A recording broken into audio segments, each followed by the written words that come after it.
모두 일어서셔서 오늘 하나님의 말씀 받겠습니다.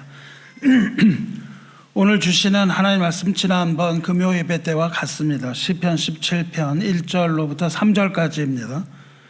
여호와여 의의 호소를 들으소서. 나의 울부짖음에 주의하소서. 거짓되지 아니한 입술에서 나오는 나의 기도에 귀를 기울이소서.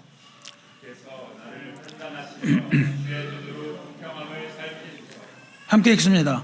주께서 내 마음을 시험하시고 밤에 내게 오셔서 나를 감찰하셨으나 흠을 찾지 못하였사오니 내가 결심하고 입으로 범죄하지 아니하리이다. 아멘. 모두 자리에 앉으시기 바랍니다. 하나님의 말씀 나누겠습니다.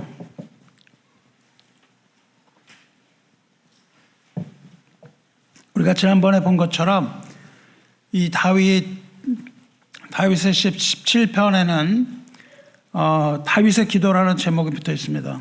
다른 어떤 기도보다도 긴 그런 기도문이죠. 처음부터 끝까지 기도로만 이어지는 다윗의 기도문입니다. 이것에 대한 배경을 설명했었는데요. 끝까지 추격하는 사울과 다윗의 쫓고 쫓기는 그런 추격 장면이었습니다. 죽음의 산 왼쪽으로 사울이 가고 죽음의 산 오른쪽으로 다윗이 숨었죠. 그래서 그 산 가운데를 두고 지금 사울은 다윗을 죽이려고 온갖 계획을 다 세웁니다. 그때의 그 죽음의 산 앞에서 위험을 간신히 피한 채로 하나님께 마음을 쏟아놓으며 기도하는 다윗의 모습이죠. 우리 모두 이러한 기도를 배워서 응답받는 기도로 하나님 앞에 나가게 되기를 축원합니다.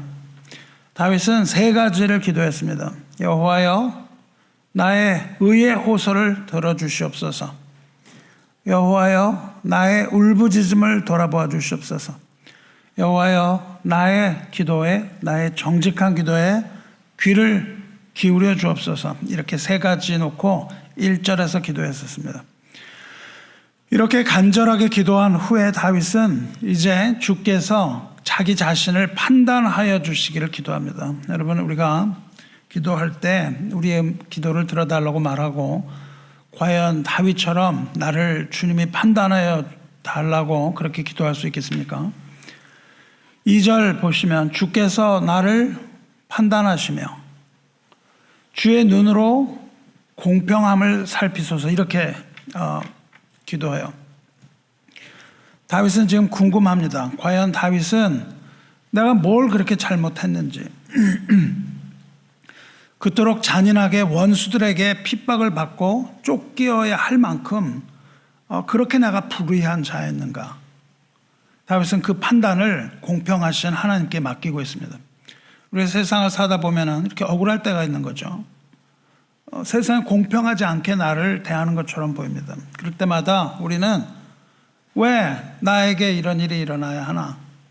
내가 뭘 잘못했길래, 내가 무슨 죄를 졌길래 나한테 이런 일이 일어나는가? 이렇게 이해가 되지 않을 수가 있습니다. 않는 경우가 있습니다. 도대체 나에게 일어나는 일이 내 자신의 문제인 건지, 아니면 도대체 뭐 어떤 외적인 문제 때문에 이런 일이 내게 일어나는지 알 수 없을 때가 많은 거예요.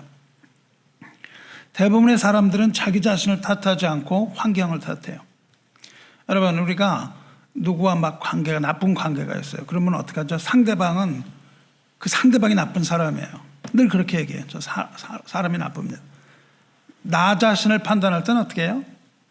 내가 나쁜 게 아니라 나를 그렇게 나쁘게 만든 환경 때문에, 이런 환경 때문에 내가 나쁘다고 자기는 판단하죠. 상대방은 그 사람이 그렇게 됐다고 될 수밖에 없었던 상황은 전혀 고려하지 않고 그 삶에서 판단합니다. 그러나 나에게 대해서는 그렇지 않은 경우가 굉장히 많다는 거예요.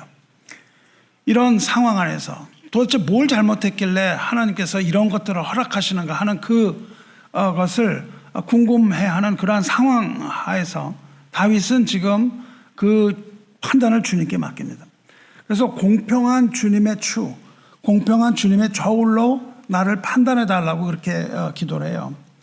그러니까 뭐냐 하면 지금 사울과 다윗의 문제, 이것을 하나님의 재판장 앞으로 들고 가는 거예요. 그래서 하나님의 재판장에 사울과 자신의 문제를 기소하려고 합니다. 그런데 여러분 생각을 해보세요. 이게 얼마나 위험한 일이에요. 우리가 어떤 문제가 있을 때 이거를 법정으로 가져간다는 건 아주 위험할 수 있는 문제입니다. 과연 그 누가 있어서, 어떠한 정의로운 사람이 있어서 하나님의 판단에 내 자신을 그냥 맡겨버릴 수가 있겠어요? 하나님의 눈앞에 의로운 자가 어디 있겠습니까? 하늘의 천사라 하더라도 하나님 앞에서 부끄러워서 얼굴을 감출 수밖에 없는데, 그 누가 하나님 앞에서 나는 의롭다고 주장을 하면서 하나님 앞에 이거를 판결해 달라고 가지고 나갈 수가 있겠습니까? 우리는 그저 얼굴을 들지 못하고 하나님의 긍휼을 바랄 뿐입니다. 그런데 다윗은 지금 용감하게 하나님 앞에 이거 판단해 달라고 들고 나가고 있어요. 이렇게 인생에 여러 가지 문제가 있는데 그때도 우리는 하나님께 이 인생의 소소한 문제들, 지금 나에게 일어나고 있는 이 문제도 하나님 앞에 가지고 나가서 이걸 판단해 달라고 할 수가 없는데, 하물며 최후의 심판대 앞에 설 때 우리가 과연 담대하게 하나님께서 나를 판결해 달라고 하면서 그 의로움의 판결을 하나님께 맡길 수 있는 사람이 얼마나 있겠어요? 그런데 그럼에도 불구하고 다윗은 지금 그 심판을 하나님께 맡기고 있는 거예요. 왜 그럴까요? 어떻게 다윗은 그렇게 하나님께 그 심판을 맡길 수가 있었을까요? 그건 도대체 어떤 상황이에요? 왜 그러냐 하면 다윗은 늘 그렇듯이 하나님이 자비로우신 분이라는 것을 알았던 거예요. 그래서 하나님을, 내가 가지고 있는 어떤 의로움을 가지고 하나님 앞에 심판정에 서는 게 아니라 하나님의 자비로움에 자신을 지금 호소하려고 하는 거예요. 한 번은 다윗이 사탄에게 격동되죠. 그래서 자기 힘을 과시하기 위해서 백성의 수를 계수합니다. 백성의 수를 계수하는 그 악을 저질러 때에 그 주변에 있는 사람들이 요압이라든지 이런 군대 장관이 만류를 해요. 그럼에도 불구하고 고집을 부리면서 계수를 합니다. 그렇게 계수를 하고는 곧바로 그것이 잘못됐다는 것을 깨달아요. 어떻게 깨달냐면 하나님께서 선견자인 갓이라는 사람을 보내서 그 이야기를 합니다. 그래서 갓을 보내서 하나님이 어떻게 하시냐면 다윗의 그 저질렀던 죄의 대가로 내가 3가지 재앙 중 하나를 택하라, 그렇게 말씀하시죠. 3년 기근, 3가지 주시는데 3년 기근 혹은 석 달 동안 적군의 칼에 쫓기게 되는 것, 아니면 여호와의 칼에 당하는 것, 즉 여호와의 칼이라고 하셨는데 사흘 동안 전염병을 당하는 거, 이렇게 했습니다. 이 중에 어느 게 가장 쉬워 보여요? 3년 기근, 석 달 적군의 칼에 쫓기게 되는 것, 그 다음에 하나님의 칼, 그 사흘 동안의 전염병, 이 중에 어느 것이 가장 무서운 재앙일까요? 어느 게 가장 무서워요? 제일 쉬워 보이는 게 사흘, 이러니까 가장 쉬워 보일 수도 있습니다. 그렇죠? 나머지는 3년이 어려울까요? 석 달이 어려울까요? 사흘이 어려울까요? 그런데 다윗은 뭘 택하냐면 사흘을 택합니다. 사흘을 택해요. 그러면 다윗이 이것을 택했을 때 제일 짧은 재앙이니까 사흘을 택했다, 이렇게 생각할 수 있을까요? 아닙니다. 3년 동안 기근은 그냥 배가 고파서 이렇게 굶으면서 살겠죠. 그러나 석 달 동안은 적군의 칼에 쫓긴다는 것은 죽음을 바로 앞에 두는 두려운 상황입니다. 하나님의 여호와 칼은 더 무섭습니다. 이것이 사흘이라고는 하지만 하나님은 이거는 아주 두려운 거예요. 가장 두려운 건 뭐죠? 하나님의 손이에요. 예수님께서 뭐라고 마태복음에서 말씀하세요? 몸은 죽여도 영혼은 능히 죽이지 못하는 자들을 두려워하지 말고 오직 몸과 영혼을 능히 지옥에 면하실 수 있는 이를 두려워하라, 이렇게 말씀하셨습니다. 가장 두려워할 것은 세상의 어떤 사람들보다도, 석 달 동안 칼을 들고 쫓아오는 사람보다도 더 무서운 것은 하나님이다, 이 말이죠. 하나님의 심판. 그러니까 이 중에서 가장 두려운 게 하나님의 심판이에요. 히브리서 기자는 뭐라고 그러죠? 살아계신 하나님의 손에 빠져 들어가는 것이 무서울진저, 그렇게 얘기합니다. 그러니까 이것이 사흘 기간을 얘기하는데 사실은 3년 기간이 제일 약한 거고요. 3개월이 그 다음에 강한 거고요. 3일 동안의 하나님의 재앙이 가장 큰 거라는 거예요. 일반적으로. 세상 어떤 것보다도 하나님의 심판이 가장 두렵습니다. 그러나 다윗은 이 가장 두려운 하나님의 심판을 택해요. 그런데 그것이 사흘 동안이라 쉽다고 얘기를 하지 않고 뭐라고 하냐면 내가 공경에 빠졌도다. 여호와께서는 긍휼이 심히 크시니 내가 그의 손에 빠지고 사람의 손에 빠지지 아니하기를 원하나이다. 그래요. 하나님의 손에 빠지는 것은 왜 그러냐면 하나님의 긍휼을 바라기 때문에 하나님이 심판이 가장 두렵지만 다윗은 하나님의 긍휼을 바라고 그거를 해요. 자, 그럼 우리가 이거를 배워가지고 자, 우리는 하나님 앞에 하나님의 심판을 받는 게 가장 좋습니다. 그리고 그냥 나가서 하나님께 그 심판을 맡기면 어떻게 될까요? 그냥 나가면 안 되는 거죠. 그냥 나가면 다윗과 같은 그런 상황에 처하지 않고 무서운 경험을 당합니다. 그러면 다윗은 무엇 때문에 지금 이렇게 무엇을 믿고 하나님께 이러한 무서운 심판을 맡겼어요?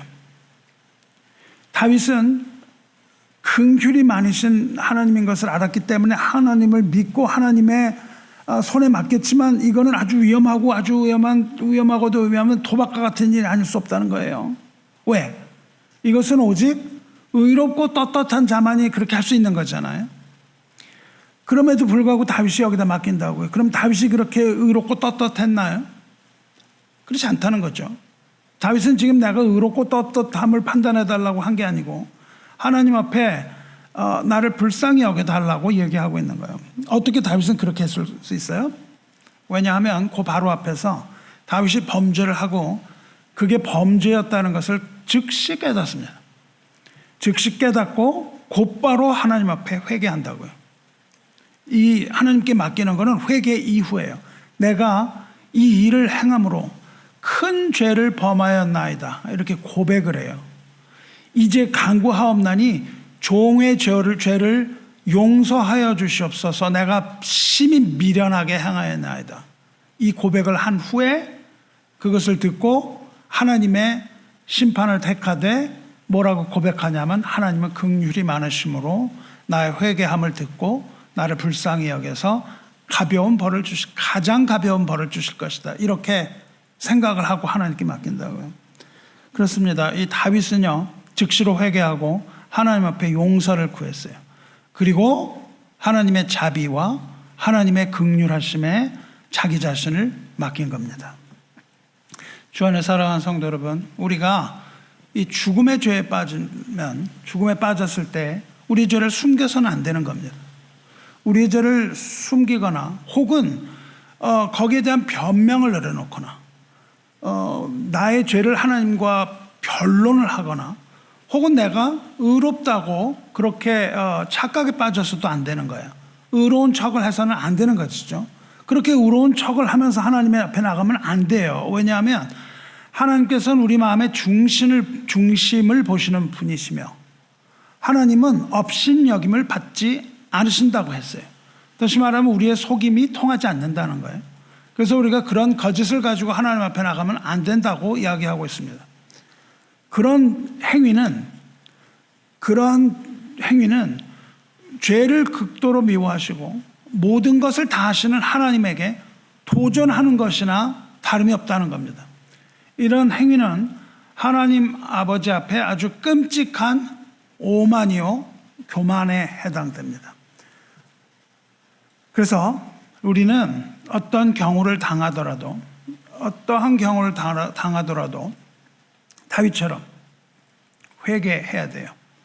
그리고 회개한 후에는 그것이 진정으로 회개임을 확인했으면 그 다음에는 하나님 앞에 담대하게 행동해야 될 필요가 있습니다. 그 담대함을 뭐라고 그러냐면 믿음이라 그런다고요. 나의 진정한 회개를 하나님이 받으셨을 것이다 라고 믿는 믿음이에요. 그리고 하나님의 선하심을 믿고 그 앞에 자신을 믿음으로 던질 수 있습니다. 어찌 보면 아주 무모하지만 그것이 신앙입니다. 왜 그러냐 하면 여호와 하나님께서는 마음이 상한 자를 가까이 하시고 충심으로 통회하는 자를 구원한다고 약속하셨기 때문이에요. 그래서 우리가 그 약속을 믿고 우리는 회개한 후에는 담대함을 얻어서 하나님 아버지 앞에 나아가서 이렇게 기도할 수 있는 거예요. 그런데 그것보다 더 중요한 게 있습니다. 그것보다 더 중요한 그것은 우리에게는 하늘 보좌에 앉으셔서 하늘로부터 구원하시는 분이 있다는 거예요. 우리에게는 하늘로부터 구원하시는 분, 곧 우리 주 예수 그리스도가 있기 때문에 우리는 담대하게 하나님 앞에 나갈 수가 있다는 겁니다. 그러니까 우리는 다윗의 그때에 비해서 훨씬 더 선명하게 믿음의 눈을 떠서 그 하나님의 긍휼히 여기시는 하나님을 우리는 더 다윗보다도 훨씬 더 선명하게 우리가 볼 수가 있다는 겁니다. 그래서 우리는 이 다윗의 믿음보다도 더 굳건한 믿음으로 나갈 수가 있는 자인 것을 믿으시기 바랍니다. 비록 우리는 의롭지 않다 하더라도 만일 우리 주와 그리스도, 우리 주를 그리스도로 믿고 고백하는 이 예수 그리스도께서 우리 마음 가운데 우리의 온전하고 영광스러운 의로움이 되시면, 그렇게만 된다면 우리는 이제라도, 지금 당장 이 시간이라도 두려운 하나님의 마지막 심판이 시작되고 우리의 발 아래서 지옥의 문이 입을 열고 우리를 기다리고 있다 할지라도 우리는 전혀 두려워할 것이 없는 것이라는 것이죠. 이것이 우리가 믿는 예수 그리스도의 구원의 능력입니다. 우리는 이 능력을 믿는 사람들이에요. 이것이 어떤 헛된 이론이 아닌 겁니다. 우리가 가지고 있는 실천 가능하고 아주 현실적인 그것이에요. 그것을 오직 믿음을 가진 사람만이 그것을 볼 수가 있다는 거예요. 그래서 믿음을 가진 사람은 심판 앞에 두려워하지 않고 심판 앞에 담대할 수 있는 겁니다. 왜? 뭘 믿어요? 하나님의 선하심, 하나님의 불쌍히 여기시는 자비, 하나님의 사랑. 누구 안에 있는 사랑? 그리스도 안에 있는 사랑을 믿기 때문이죠. 우리는 정직하게 그리고 담대하게 그리스도 안에 있는 하나님의 사랑에 우리 자신을 내려놓고 하나님의 심판대 앞에 서는 거예요. 누가 능히 하나님께서 택하신 자들을 고발하리요? 의롭다 하시는 하나님이시니. 누가 정죄하리요? 죽으실 뿐만 아니라 다시 살아나신 이는 그리스도 예수시니. 그는 하나님 우편에 계신 자요 우리를 위하여 간구하시는 자신이라. 할렐루야. 누가 우리를 그리스도의 사랑에서 끊으리요? 환난이나 공고나 박해나 기근이나 적신이나 위험이나 칼이랴. 이 모든 일에 우리를 사랑하시는 이로 말미암아 우리가 넉넉히 이기느니라. 내가 확신하노니 사망이나 생명이나 천사들이나 권세자들이나 현재일이나 장래일이나 능력이나 높음이나 깊음이나 다른 어떤 피조물이라도 우리를 우리 주 그리스도 예수 안에 있는 하나님의 사랑에서 끊을 수 없으리라. 이겁니다. 이것이 바로 우리 주 그리스도 안에 있는 하나님의 사랑이며 우리가 담대하게 기도로 나갈 수 있는 근거예요. 우리가 그렇게 말하는 건 뻔뻔스러워 보입니다. 우리가 나가는 건 아주 뻔뻔한 짓이에요. 그렇죠? 하나님의 철퇴를 맞아 마땅하나 그러나 우리에게는 우리 주 그리스도가 있는 거예요. 그래서 그 사랑에서 아무도 우리를 끊지 못합니다. 심판의 날에도 우리는 그래서 담대할 수가 있습니다. 누가 과연 우리를 정죄할 수가 있겠습니까? 그리스도의 피로 죄사함 받은 자를 정죄할 수 있는 것은 이 세상에 아무것도 없어요. 죄와 저주와 수치는 그리스도 안에 있는 자에게서는 이 죄와 저주와 수치는 모두 떠나갔습니다. 없어요. 눈을 뜨고 찾아보려고 해도 보이질 않는 겁니다. 거기에는 그리스도 안에 있는 자에게는 오직 주님을 찬양하는 찬양의 소리만이 남아있을 뿐입니다. 할렐루야. 다윗이 이제 나를 심판해 주세요. 나를 심판해 주세요. 그렇게 기도했잖아요. 그랬더니 정말로 하나님이 그를 판단하셨어요. 그 심판을 맡겼을 때 과연 하나님이 오셨습니다. 그것이 3절이에요. 과연 하나님께서 어떻게 하셨냐면 그의 마음을 시험하셨다고 되어 있어요. 뭘 시험해? 마음을 시험하셨습니다. 우리 모든 생각, 우리가 이 생각하고 행동하는 이건 어디서 나올까요? 여러분 행동이 어디서 나올 것 같아요? 뇌에서 나올 것 같으세요? 아니에요. 행동이 뇌에서 안 나옵니다. 거짓말이에요. 행동은 어디서 나와요? 감정에서 나와요. 여러분이 아주 이성적으로 저 사람을 판단해서 저 사람이 아주 어떤 사람인 줄 알아서 그 사람에게 어떤 행동을 합니까? 아니에요. 감정이 90% 작동합니다. 저 사람 미운 거예요. 미움이 생기면 어떡합니까? 복수하고자 하는 행동이 따르죠. 그렇죠? 어떤 사람이 어떤 일을 했을 때 저 사람이 왜 저런 행동을 할 수밖에 없었을까 하고 그 사람을 연구하고 왜 그런 일이 있었는가 이거를 우리가 이성적으로 판단합니까? 전혀 안 하거든요. 전혀 안 하고 어떻게 해요? 우리가 생겼던 감정이 그대로 나가거든요. 그러니까 여러분의 행동이 어디서부터 나와요? 마음에서 나와요. 우리가 말이죠. IMF 왜 당했는지 알아요? 사람들이 다 쓸데없는 희망 때문에 그랬다고요. 그렇게 하면 망한다고 다 메시지가 왔어요. 계속해서. 근데 이성으로 생각하지 않았다고요. 사람들이.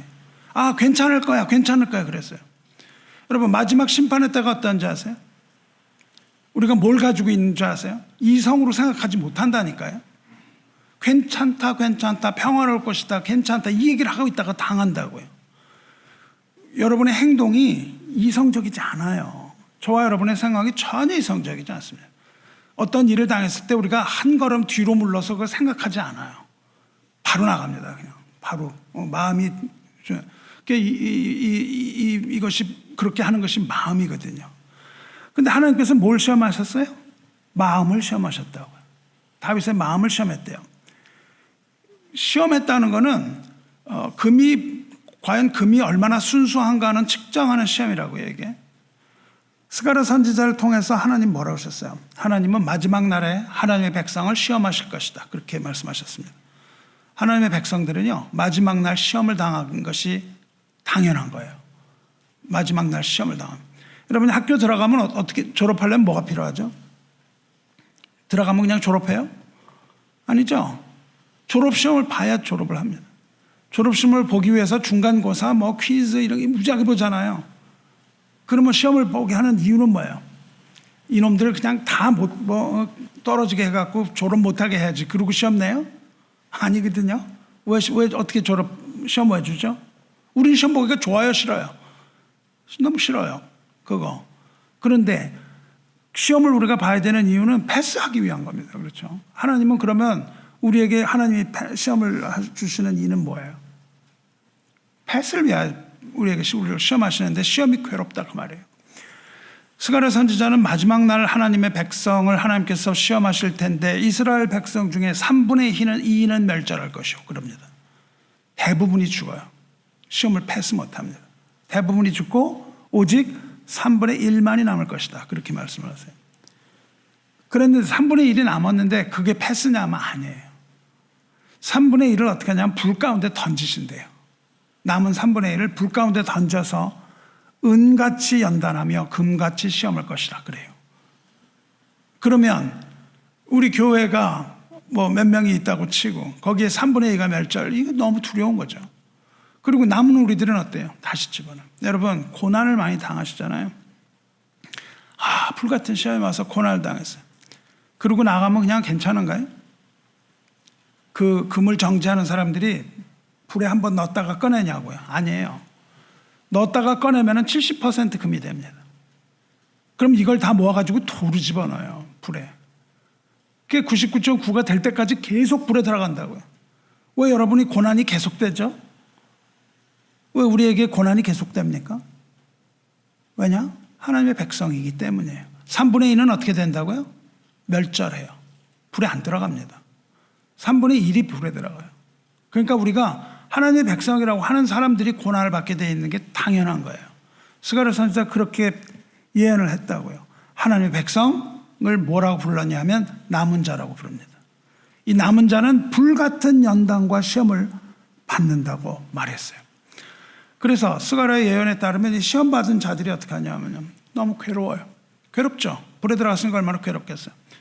시험 부른 자들은 하나님의 이름을 부를 것이며 하나님은 여호와는 거기에 응답하리라, 이렇게 말씀하세요. 그러니까 누가 마지막 날에 하나님의 이름을 부를까요? 불같은 시험 받는 자입니다. 그러면은 요엘 같은 데서 예언이 어떻게 됐어요? 그 하나님의 크고 두려운 날이 오는데 여호와의 이름을 부르는 자는 구원을 얻을 것이라, 이러죠. 누가 이름을 부른다는 거예요? 불시험에 빠진 자들이 여호와의 이름을 부를 것이다, 이 이야기를 한다고요. 그래서 우리는 이 연단을 두려워해서는 안 되는 겁니다.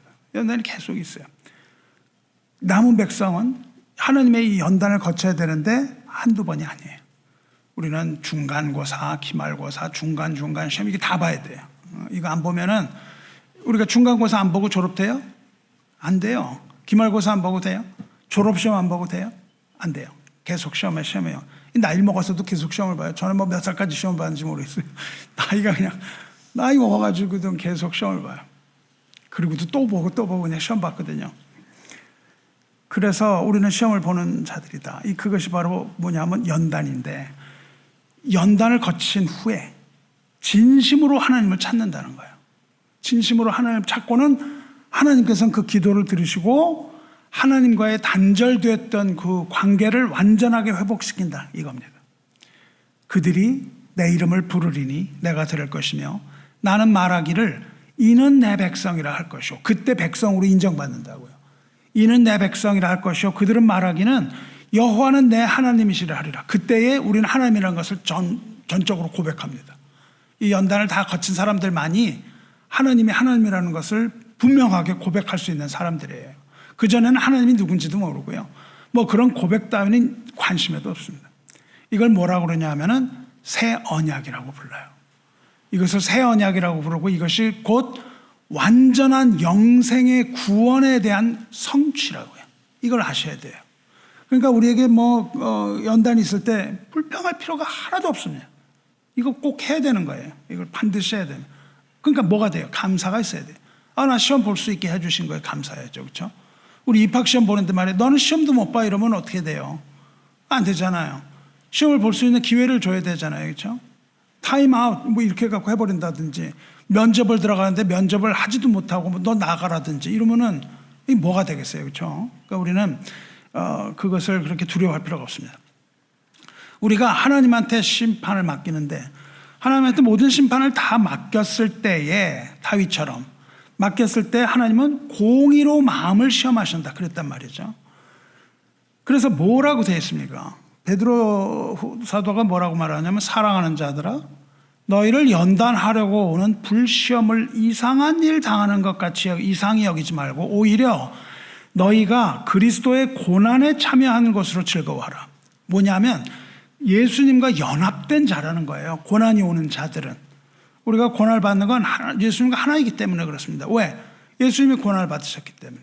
우리도 고난을 받는 것이 당연하다는 것이죠.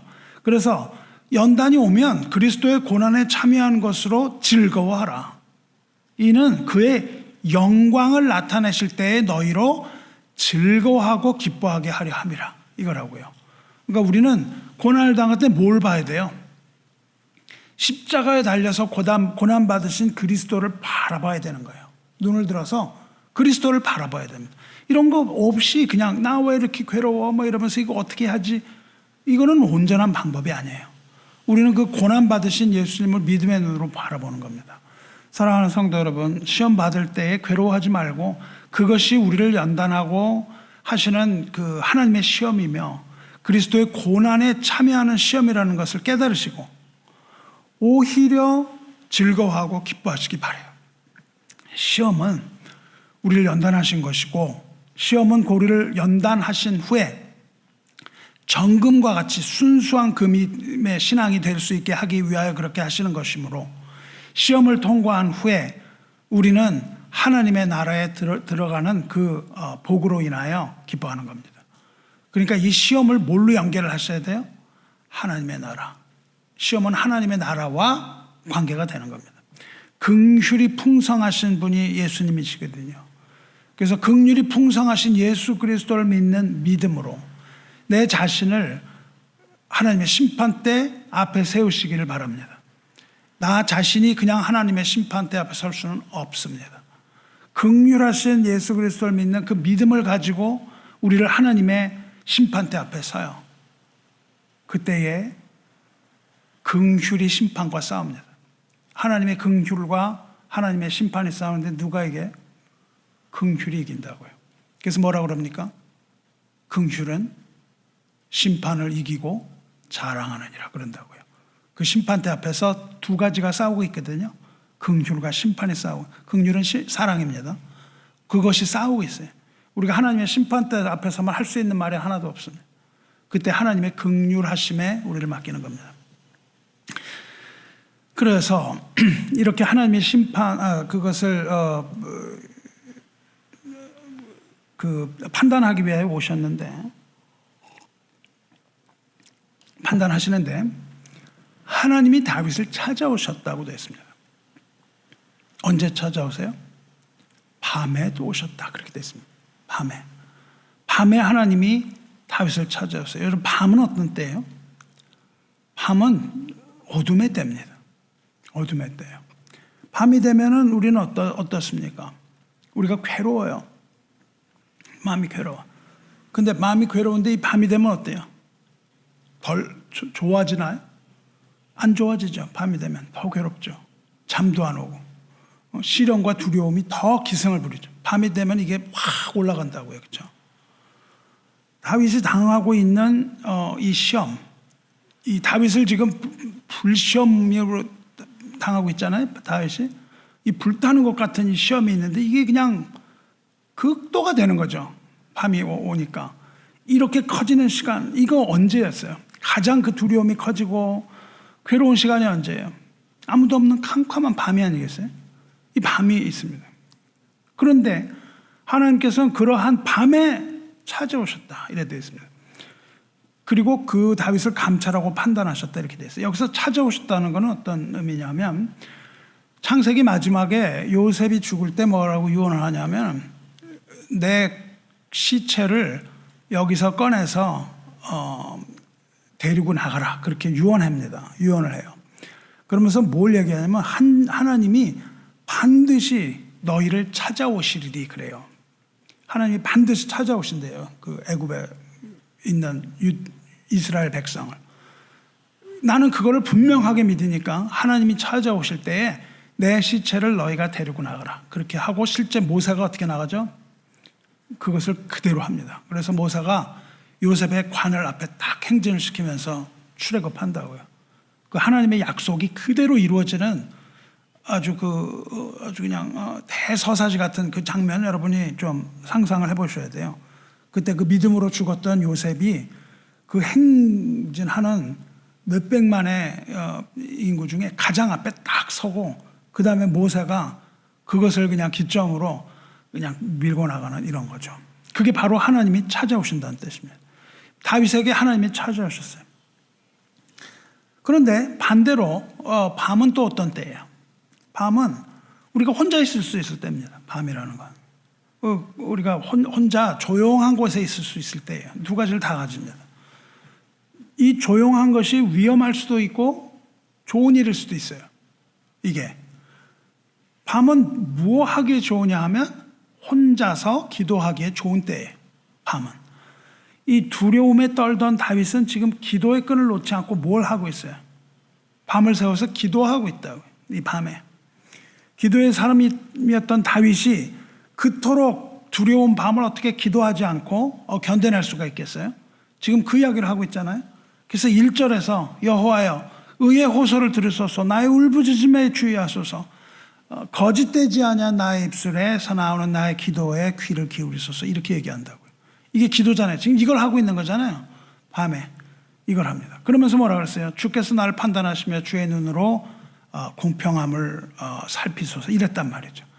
그리고 밤에 기도하고 있는데 하나님이 거기에 찾아오시는 거예요. 그러니까 다윗에게 있어서 이것은 어떤 시간이에요? 기도하는 자에게 있어서 밤은 어떤 겁니까? 오히려 혼자 기도함으로써 두려움을 이기고 승리할 수 있게 해주는 그런 시간으로 변하는 겁니다. 기도하는 자와 기도하지 않는 자의 차이점이에요. 기도하는 자에게 있어서 밤은 오히려 세상의 시름 걱정에서 자유롭게 될 수 있는 시간이라고요. 하나님께서는 지금 기도하고 있는 다윗을 방문하셔서 그의 마음을 시험하고 돌아보셨어요. 그러니까 어떻습니까? 이게 다윗의 마음에 그 마음을 보실 거 아니에요. 그렇죠? 기도하고 있는 마음 보신다고. 하나님은 어디나 계시는 만유의 주세요. 어디나 계십니다. 근데 그 밤중에 하나님이 다윗의 집에 들어가신다고요. 우리가 기도하고 있을 때 하나님이 우리의 집에 들어오시는 거예요. 그래서 내가 기도하고 있는 그 방에 들어오십니다. 거기에는 아무도 없어요. 그 곁에는 아무도 없고 오직 홀로 있는 것이죠. 근데 하나님은 기도하고 있는 그에게 오셔서 돌보십니다. 말하자면 다윗은 이제 하나님과 독대하는 거예요. 1대1의 관계가 되는 겁니다. 이렇게 불시에 찾으셔서 있는 그대로의 다윗의 모습을 보신다고요. 있는 그대로. 우리 혼자 있을 때 뭘 하고 있는가를 보면 압니다. 혼자 있을 때 뭐 해요? 여러분이 혼자 있을 때 모습이 진정입니다. 그렇죠? 혼자 기도의 방에서 두 손을 들고 기도하고 찬양을 한다. 이건 무슨 외식적인 거예요? 내가 누구한테 보여주려고 막 찬양하고 있습니까? 아니죠. 우리가 혼자 있을 때는 우리 하는 것, 그것이 바로 우리의 마음의 중심이죠. 다윗은 불시로 이렇게 하나님에서 다윗을 찾아왔을 때 기도하고 있어요. 그래서 하나님은 있는 그대로 다윗의 모습을 보시고 정말로 그가 범죄한 것인지 아니면 무고한 일 당하고 있는 것인지 보시고는 심판을 내리신 게 아니라 뭘 하세요? 위로하셨다고요. 거기서 위로를 합니다. 하나님은 그렇게 심판을 하기도 하시는 분이지만 위로하시는 분이에요. 그래서 누가 복 있는 자입니까? 다윗은 복 있는 자 그러고 시편을 시작하는데 복 있는 자는요 이 모든 걸 다 하시고 또 어디에나 계시는 이 전지전능한 하나님이 찾아오는 자가 복 있는 자입니다. 우리 있는 방에 찾아오시는 그 자가 복 있는 자예요. 그렇게 밤중에 찾아오셔서 위로를 받는 자, 이것보다 더 복 있는 자가 어디 있겠어요? 이 골방의 기도는 그 전지전능하신 하나님으로 하여금 그 밤중에 우리를 찾아오게 하시는 능력이 있는 거예요. 우리가 그러한 골방의 기도를 들으시기를 축원합니다. 사랑하는 성도 여러분, 밤에 깨어서 기도하시기 바라요. 밤에 깨어서 기도하시기 바랍니다. 하나님께서 이 한밤중에 여러분 찾으시기를 또 저를 찾으시기를 주님의 이름으로 축원합니다. 이 한밤중에 골방에 우리가 홀로 있을 때에 하나님의 그 방문은요 그것보다도 감미로운 게 없는 거예요. 그 하나님의 위로하심처럼 감미롭고 달콤한 그런 일이 없는 거예요. 그거를 우리가 좀 체험해야 됩니다. 이 감미로움을 체험한 사람들은 또 밤중에 깨어서 기도하기를 원하는 거예요. 여러분 뭐 맛있는 게 있으면 계속 먹기를 원하잖아요.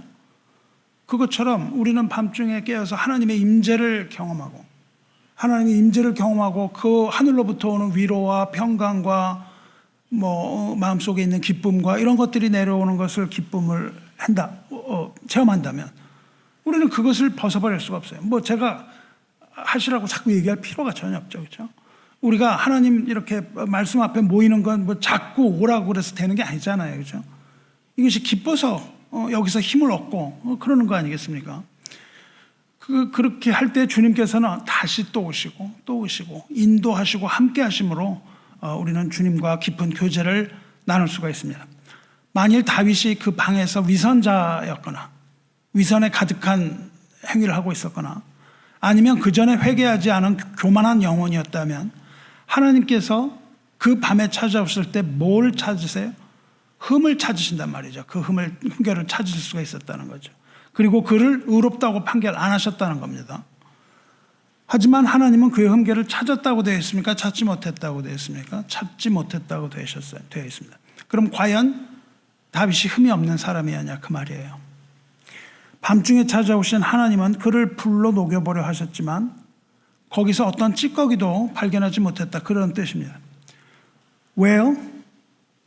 왜냐하면 이미 그가 연단을 받아서 정금이 되었기 때문에 이미 정금이 된 사람은 녹여서 다시 그것을 하면 정금으로 나오는 거예요. 하나님께서 그의 마음을 조사해 보시기 위해서 보실 때 그 다윗이 사울에게 악한 마음을 품고 있었다면 그것이 드러나는 것이죠. 근데 그것은 비난과 의심이었으니까 확인해 보세요 그랬거든요. 그러니까 자기 마음은 그게 아니었다는 거예요.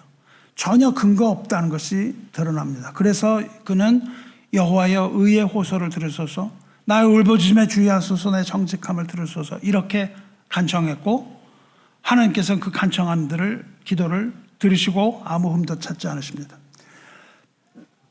사랑하는 성도 여러분, 만일 하나님께서 우리를 판단하시고 우리의 순도를 측정하셨을 때 우리가 순도가 100% 금이다 이런 평가를 내리신다면 이처럼 기쁘고 영광스러운 일이 없는 거예요.